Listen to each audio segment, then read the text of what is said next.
முதல் வாசகம். திருத்தூதர் பணிகள் நூலிலிருந்து வாசகம். அதிகாரம் 3, இறைவசனங்கள் 11-26 முடிய.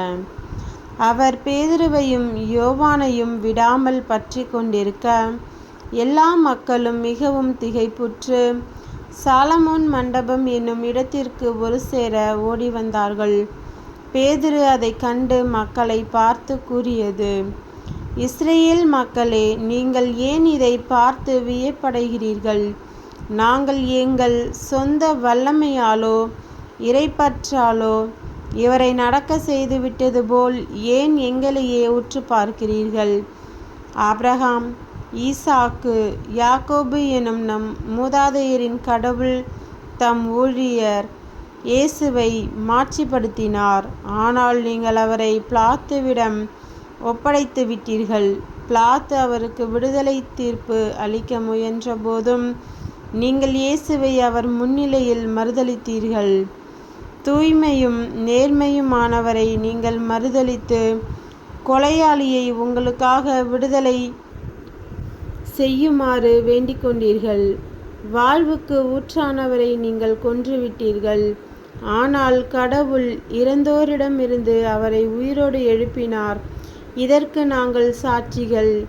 இதோ உங்கள் கண்முன் நிற்கிற இவர் உங்களுக்கு தெரிந்தவர். இயேசுவின் பெயரை இவருக்கு வலுவூட்டியது அவர் பெயர் மீது கொண்டிருந்த நம்பிக்கையால்தான் இது நடந்தது. இந்த நம்பிக்கையே உங்கள் அனைவர் முன்பாகவும் இவருக்கு முழுமையான உடல் நலனை கொடுத்துள்ளது. அன்பர்களே, நீங்களும் உங்கள் தலைவர்களும் அறியாமையினாலேயே இப்படி செய்துவிட்டீர்கள் என எனக்கு தெரியும். ஆனால் கடவுள் தம் மெசியா துன்புற வேண்டும் என்று இறைவாக்கினர் அனைவர் வாயிலாகவும் முன்னறிவித்ததை இவ்வாறு நிறைவேற்றினார். எனவே உங்கள் பாவங்கள் போக்கப்படும் பொருட்டு மனம் மாறி அவரிடம் திரும்புங்கள். அப்பொழுது புத்துயிர் அளிக்கும் காலத்தை ஆண்டவர் அருளி உங்களுக்காக ஏற்படுத்திய மெசியாவாகிய இயேசுவை அனுப்புவார். இந்த இயேசு யாவும் சீர்படுத்தப்படும் காலம் வரை விண்ணுலகில் இருக்க வேண்டும்.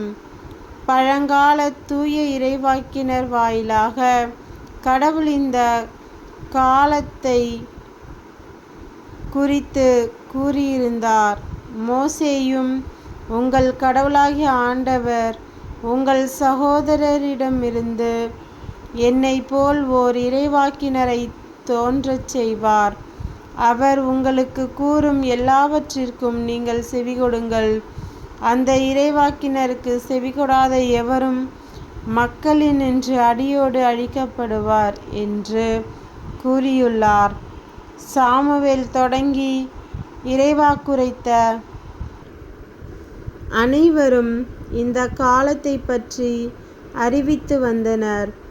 அந்த இறைவாக்கினர் உரைத்தவற்றை உரிமையாக்கிக் கொள்பவர்கள் நீங்கள். கடவுள் ஆபிரகாமிடம், உன் வழிமரபினர் வழியாக மண்ணின் மக்களினங்கள் அனைத்தும் ஆசி பெறும் என்று கூறி உங்கள் மூதாதையரோடு செய்து கொண்ட அந்த உடன்படிக்கையையும் உரிமையாக்கிக் கொள்பவர்கள் நீங்களே.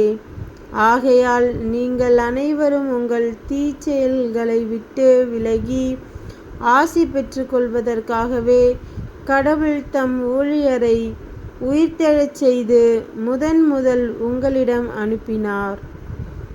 ஆண்டவரின் அருள்வாக்கு. இறைவா, உமக்கு நன்றி. நற்செய்தி வாசகம். புனித லூக்கா எழுதிய நற்செய்தியிலிருந்து வாசகம். அதிகாரம் 24, இறைவசனங்கள் 35-48 முடிய. அவர்கள் வழியில் நிகழ்ந்தவற்றையும் அவர் அப்பத்தை பிட்டு கொடுக்கும்போது அவரை கண்டுணர்ந்து கொண்டதையும் அங்கிருந்தவர்களுக்கு எடுத்துரைத்தார்கள்.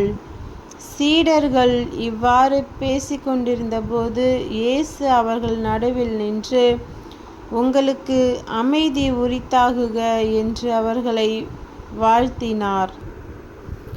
அவர்கள் திகிலுற்று அச்சம் நிறைந்தவர்களாய் ஓர் ஆவியை காண்பதாய் நினைத்தார்கள். அதற்கு அவர், நீங்கள் ஏன் கலங்குகிறீர்கள்? ஏன் இவ்வாறு உங்கள் உள்ளத்தில் ஐயம் கொள்கிறீர்கள்? என் கைகளையும் என் கால்களையும் பாருங்கள், நானேதான். என்னை தொட்டு பாருங்கள், எனக்கு எலும்பும் சதையும் இருப்பதை காண்கிறீர்களே, இவை ஆவிக்கு கிடையாதே என்று அவர்களிடம் கூறினார்.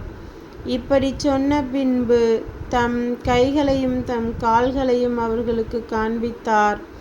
அவர்களோ மகிழ்ச்சி மேலிட்டு நம்ப முடியாதவர்களாய் வியப்புக்குள்ளாகி இருந்தார்கள். அப்போது அவர் அவர்களிடம், உண்பதற்கு இங்கே உங்களிடம் ஏதேனும் உண்டா என்று கேட்டார். அவர்கள் வறுத்த மீன் துண்டு ஒன்றை அவரிடம் கொடுத்தார்கள். அதை அவர் எடுத்து அவர்கள் முன் உண்டார். பின்பு அவர் அவர்களை பார்த்து, மோசேயின் சட்டத்திலும் இறைவாக்கினர் நூல்களிலும் திருப்பாடல்களிலும் என்னை பற்றி எழுதப்பட்டுள்ள அனைத்தும் நிறைவேற வேண்டும் என்று நான் உங்களோடு இருந்தபோதே உங்களுக்கு சொல்லியிருந்தேன் என்றார். அப்போது மறைநூலை புரிந்து கொள்ளுமாறு அவர்களுடைய மனக்கண்களை திறந்தார்.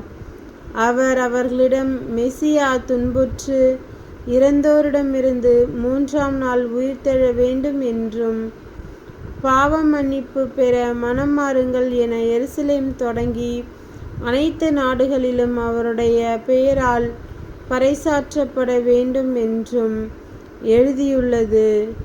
இவற்றுக்கு நீங்கள் சாட்சிகள். கிறிஸ்துவின் நற்செய்தி. கிறிஸ்துவே உமக்கு புகழ்.